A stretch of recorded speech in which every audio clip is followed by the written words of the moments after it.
దొడ్డికొమరయ్య ఆత్మగౌరవ కురుమ భవనం ప్రారంభించిన సీఎం రేవంత్ రెడ్డికి కృతజ్ఞతలు తెలిపారు పీసీసీ అధికార ప్రతినిధి గౌరీ సతీష్.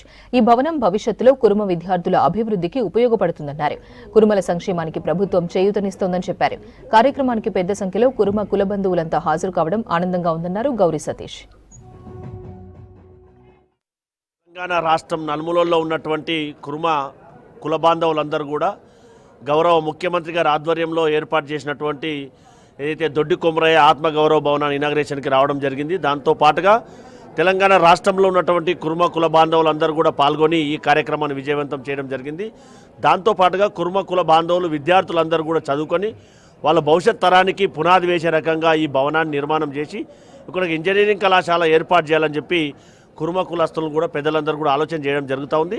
అందులో భాగంగా ప్రజాప్రభుత్వం తరఫున అన్ని రకాలుగా అండదండలుగా అందించమని చెప్పి కూడా ముఖ్యమంత్రి గారు అనౌన్స్ చేయడం జరిగింది. దాంతోపాటు ఈ కార్యక్రమంలో గౌరవ స్పీకర్ గారు, బీసీ వెల్ఫేర్ మంత్రి గారు, మిగతా ప్రభుత్వ పెద్దలు, ప్రభుత్వాధికారులు అందరూ కూడా పాల్గొని వాళ్ళందరికీ కూడా ధన్యవాదాలు. బెంగళూరు 6 గ్యారంటీల చైర్మన్ గారు హెచ్ఎల్ రేవన్న గారు, గౌరవ పెద్దలందరూ కూడా పాల్గొనడం జరిగింది. వారందరూ కూడా